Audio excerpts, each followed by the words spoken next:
Hello friends, welcome to our channel. இன்னைக்கு கேரளா ஸ்டைலில் நண்டு ரோஸ்ட் எப்படி செய்யறத பார்க்க போகிறோம். வாங்க வீடியோக்குள்ளே போகலாம். கேரளா நண்டு ரோஸ்ட்டுக்கு ஃபஸ்ட்டு 100 ml தேங்காய் எண்ணெய் ஆட் பண்ணிக்கலாம். எண்ணெய் காஞ்சதுக்கப்புறம் ஒரு டேபிள் ஸ்பூன் சோம்பு ஆட் பண்ணிக்கோங்க. நெக்ஸ்ட்டு பொடியான இருக்கிற இஞ்சி ஒரு 50 கிராம் ஆட் பண்ணிக்கோங்க. நெக்ஸ்ட்டு பொடியான இருக்கிற பூண்டு ஒரு 50 கிராம் ஆட் பண்ணிக்கோங்க. நீங்கள் கேரளா டிஷ்ஷஸ்லாம் நிறைய பார்த்தீங்கன்னா இஞ்சி பூண்டு இந்த மாதிரி நிறைய சாப் பண்ணி போடுவாங்க. அதோடைய ஃப்ளேவர் வந்து நேச்சுரலாக இந்த நான்வெஜ்ஜஸ்க்கெலாம் நல்லா ஏற்றி கொடுக்கும். நெக்ஸ்ட்டு கருவேப்பிலை கொஞ்சம் ஆட் பண்ணிக்கலாம். ஆட் பண்ணிவிட்டு ஒரு 150 கிராம் ஸ்லைஸ் பண்ண ஆனியன் ஆட் பண்ணிக்கலாம்.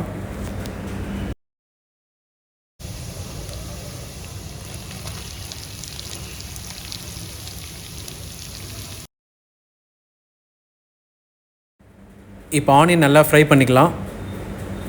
உங்களுக்கு கோகோனட் ஆயில் வேணும்னா நீங்கள் நார்மல் ஆயில் கூட யூஸ் பண்ணிக்கலாம். இப்போ ஆனியன் நல்லா வதங்கினதுக்கப்புறம் ஒரு அரை டேபிள் ஸ்பூன் மஞ்சள்தூள் ஆட் பண்ணிக்கலாம். ஒரு டேபிள் ஸ்பூன் மிளகாய்த்தூள் ஆட் பண்ணிக்கலாம்.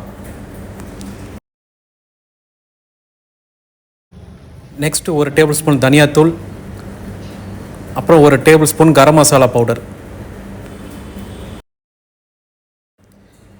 எல்லாத்தையும் ஆட் பண்ணிவிட்டு நல்லா மிக்ஸ் பண்ணி எடுத்துக்கலாம். மசாலா நல்லா மிக்ஸ் ஆனதுக்கப்புறம் ஸ்லைஸ் பண்ண தக்காளி ஒரு 150 கிராம் ஆட் பண்ணிக்கோங்க. இப்போ சால்ட் தேவையான அளவுக்கு ஆட் பண்ணிக்கோங்க. ஆட் பண்ணிவிட்டு தக்காளி நல்லா வதங்குற அளவுக்கு ஃப்ரை பண்ணிக்கோங்க. நம்ம இந்த நண்டு ரோஸ்ட்டு செய்கிறதுக்கு ஒரு 1 கிலோ நண்டு எடுத்துருக்கோம். அதை க்ளீன் பண்ணி வச்சாச்சு. இப்போ அந்த மசாலாலாம் ஆட் பண்ணிடலாம்.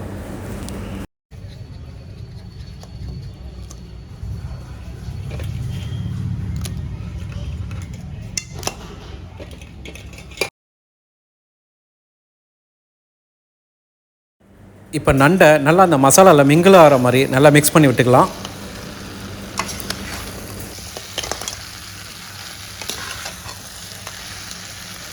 அப்புறம் நண்டு வேகிறதுக்கு கொஞ்சம் தண்ணி ஆட் பண்ணிக்கோங்க.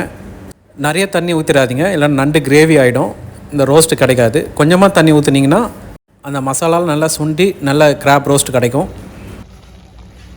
இப்போ ஒரு மூடி போட்டு ஒரு 5 to 10 மினிட்ஸ் அதை வேக விடலாம்.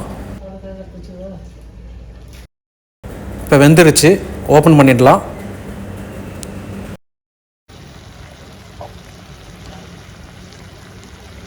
இந்த மசாலாலாம் நல்லா ட்ரை ஆகி ரோஸ்ட் நல்லா சூப்பராக வந்திருக்கு. இப்போ லைட்டாக பெப்பர் ஒரு அரை டேபிள் ஸ்பூன் ஆட் பண்ணிக்கோங்க. அப்புறம் ஃபைனலாக கொத்தமல்லி கட் பண்ணி ஆட் பண்ணிக்கோங்க. இந்த கிராப் ரோஸ்ட் லைட்டாக ஸ்பைஸியாக தான் இருக்கும். உங்களுக்கு ஸ்பைசி கம்மி வேணுன்னா ஒரு லெமன் லைட்டாக புழிஞ்சிக்கோங்க, இல்லைனா அந்த ஸ்பைசி லெவல்ஸை கொஞ்சம் கம்மி பண்ணிக்கோங்க. கேரளா நண்டு ரோஸ்ட் ரெடி.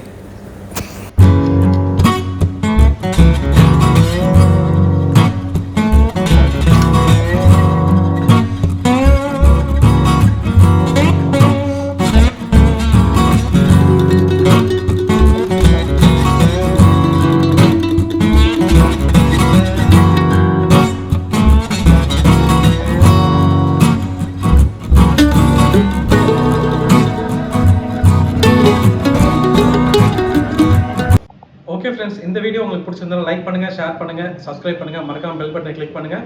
சைனிங் ஆஃப், உங்கள் ராம்.